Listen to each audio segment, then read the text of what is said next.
Welcome to the Content Amplified podcast, brought to you by Masset. Our goal is to help you get more from your marketing content. Each episode is a 10 to 15 minute interview with industry experts that share amazing insights to help you squeeze as much juice from your content as you possibly can. Here's today's interview. Welcome back to another episode of Content Amplified. Today I'm joined by Eric. Eric, welcome to the show. Hi, Ben. Thanks for having me. Excited to be here. Yeah, I'm excited to have you on. Eric, this is going to be a fun subject. I'm a big fan of this topic, and you have shared some great examples, clearly know what you're talking about. But before we dive in, let's get to know you a little bit. What do you love about content and marketing? And let's get to know your background a little bit too. Yeah, what attracts me, it's done right. It's telling a story, and it represents an extension of one's brand. And, for the B2B marketers out there that may put more emphasis in hard, tangible things like ROI and stuff like that, I get that. But it's also quintessentially as important to have a strong brand as well, that would only make those efforts all the easier, quote unquote. Again, content's an extension of that. And, I'm with CopyLeaks. I've been here for 2 years. I'm the VP of marketing, and we are an AI detection and governance solution. In this new world of ChatGPT and Gen AI, we help ensure that organizations have the solutions necessary to be able to understand the authenticity of text, but also deploy Gen AI in a responsible, relatively risk-free manner within the enterprise. And so, we hear more and more use cases that we could solve for on a daily basis.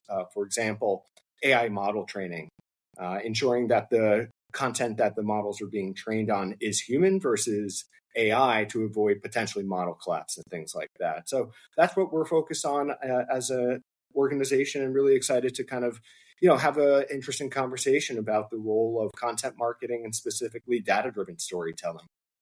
I love it. So we'll dive right in. So you kind of have the perfect segue right there. We're going to talk about a data-driven content strategy. How do we leverage that? What does that look like? And really some tactical advice about how to really make it better inside of an organization. So first and foremost, just kind of high level, Eric, what is a data-driven content strategy? Why is it different than other content strategies? And why should we really start to consider using this more often? Yeah, so the way that I view it is using data to tell an interesting, compelling story. It's an extension of content marketing, obviously, and I keep on going to the word storytelling because it's doing just that.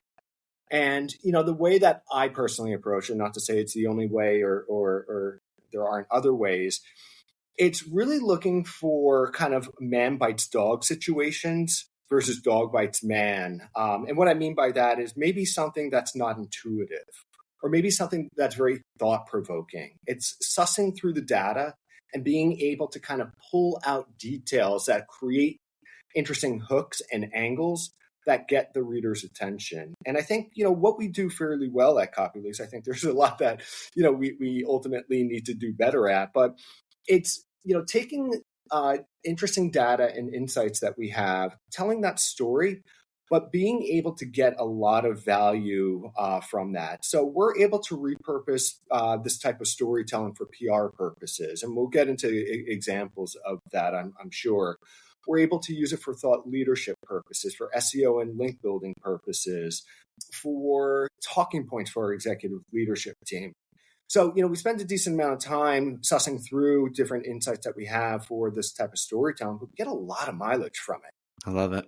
So maybe this time, usually I start from the beginning and move to the end. Maybe this time, because of everything you just said there, let's work backwards. Okay. So in this process, you talked about, and maybe we double click real quick here, some of the advantages and outcomes that happen if you have this data-driven content strategy.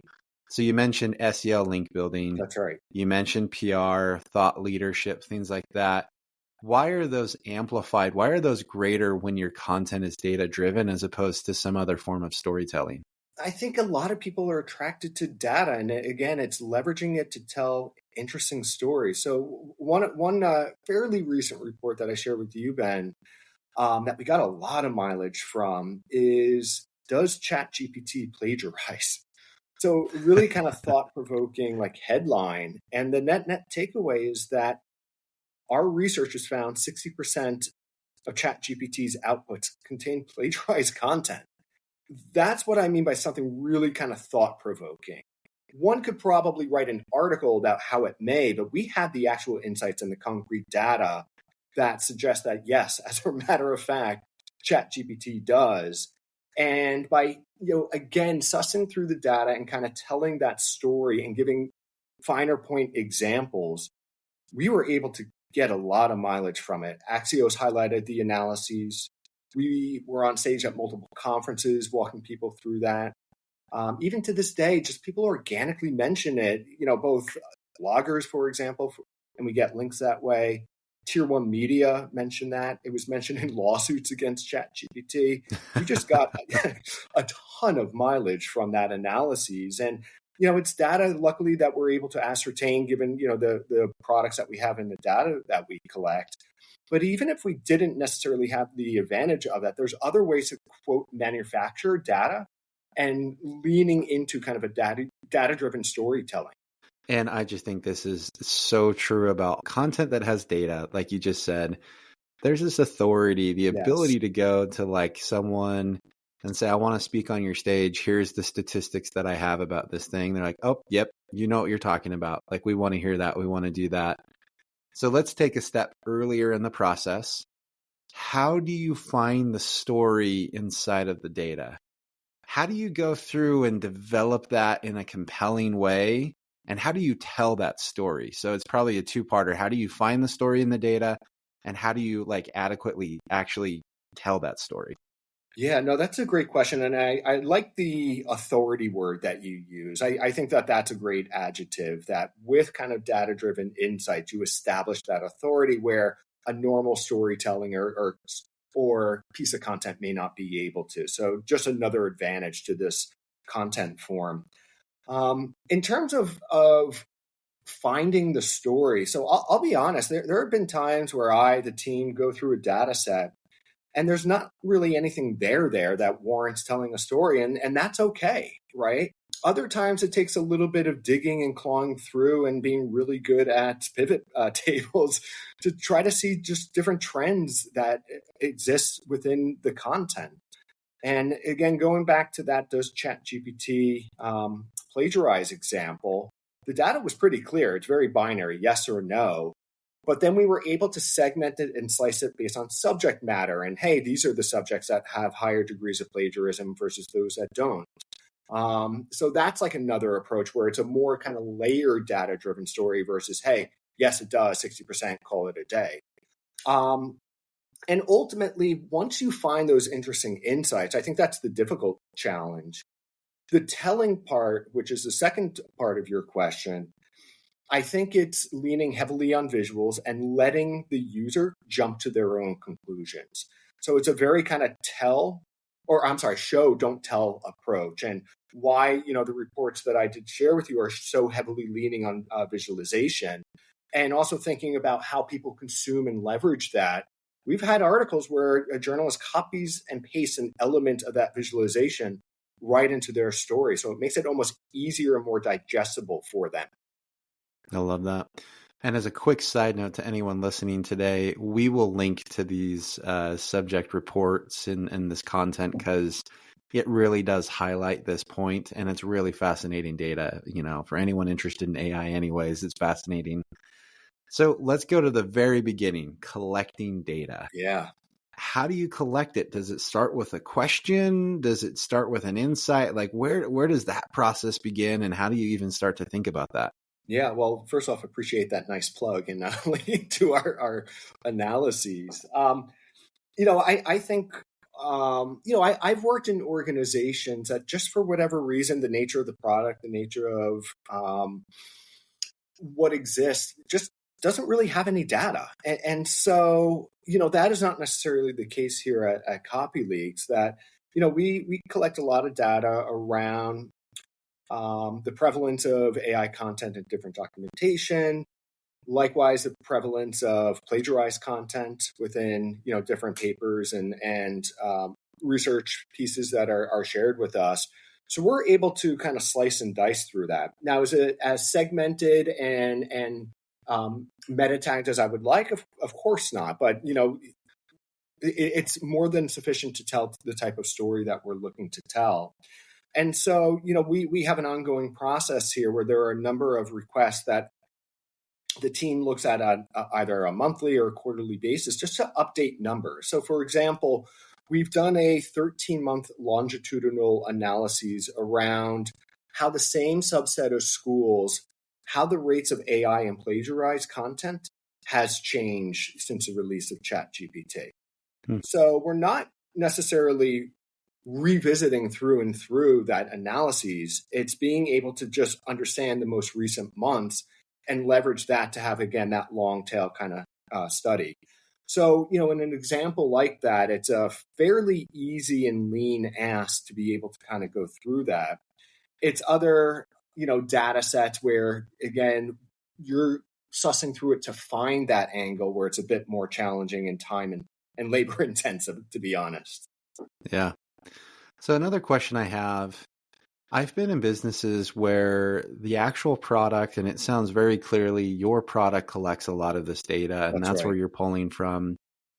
But it takes effort from the engineering team or other people on the other side of the business. How have you gone about building good enough relationships and convincing that it's worth the time and the effort for them to actually dedicate to pulling this data, allowing the marketing to have access to it? How have you gone through that? I love the question, and it's all about closing the loop.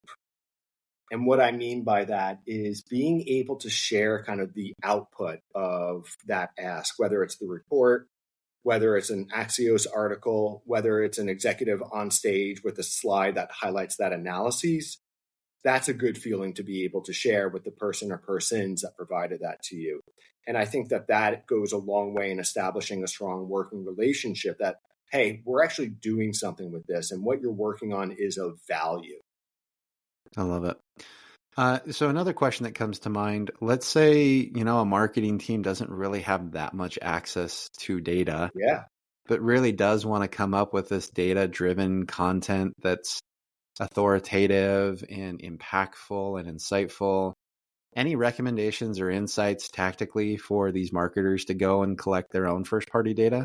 Yeah, absolutely. So, my prior organization, that was the case where, cool product, but really just didn't collect any meaningful data. And, a tactic that we relied on there, and even here at CopyLeaks, in fact, we just did this, was to commission a survey to gauge people's, say, attitudes and usage around AI, or it could be anything related to your business. For us, it is AI.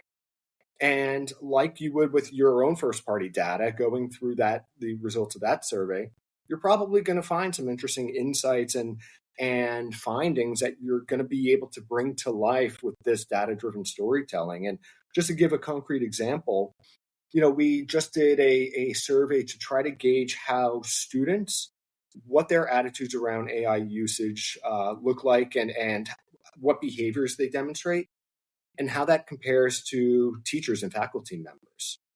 And I mentioned earlier, it's a man bites dog situation that you're looking for. One of the outcomes of this was, interestingly, teachers are a lot more apt to use AI than students. Really kind of counterintuitive. Not surprisingly, students are more likely to use it in an unsanctioned manner than faculty, but that was our angle. Again, it's finding something that cuts against the grain and leveraging that as kind of the key heading and takeaway and thesis that runs throughout that piece. I love that. So one other quick point, because we're almost out of time, but I'm really interested to talk about this and get your perspective. Something happened on the podcast already today. I was extremely eager to put a plug in for your content because I wanted people to read it. And what's interesting is I didn't feel like we were actively, and we're content marketers, like we can get down and real about this. Obviously, you're writing content because you want to bring exposure to the business. But what's interesting is I felt like there was so much value to the content. And it was interesting enough. It's like, oh, absolutely. Like this is the kind of content people want to read. who cares if there's a business name on top of it? Have you found like the acceptance of your content as non-self-promotionally? That's not a word. I didn't say it right, but have you found like the data-driven doesn't feel like a sales pitch as much? Oh, 100%. And again, I keep on going back to good content marketing. It's telling a story versus, and more showing than telling. But even more so, it's leveraging content to bring awareness for the brand, the offering, in a non-salesy manner. And, I was on stage a couple months ago at a conference, just giving a State of the Union AI in academia overview. And, that was the intent. Commercial free, had nothing to do with copy leaks. And literally half the people in the crowd had their phone out taking pictures of every single slide. Yeah. And that really kind of surprised me. I appreciated it, but I think it's adding value to people, right? And if it just so happens to be produced by Copy Leaks or Company X, that's okay if it's done in a right value-added manner. I love that. I love it. Well, Eric, I think everyone listening is going to be excited about this idea of data-driven content. I know a lot of people know that it's really valuable, but hopefully this is another emphasis point for people to really dive in and utilize this strategy. If anyone wants to reach out and connect with you and further the conversation online, how and where can they find you? Yeah, find me on LinkedIn, Eric Bogard. Also, I'll put my email address out there. I don't know if this is going to be a mistake or not, but it's Eric, B-E-R-I-C-B, @copyleaks.com. Perfect. Love it. Well, Eric, again, thank you so much for the time and insights today. Likewise, Ben. So great to be here. Thank you. Thank you for listening to the Content Amplified podcast. Please subscribe and leave us a review. And for additional ways to get more out of your content, visit our website at getmasset.com. That's getmasset.com. And tune in next time to the Content Amplified podcast.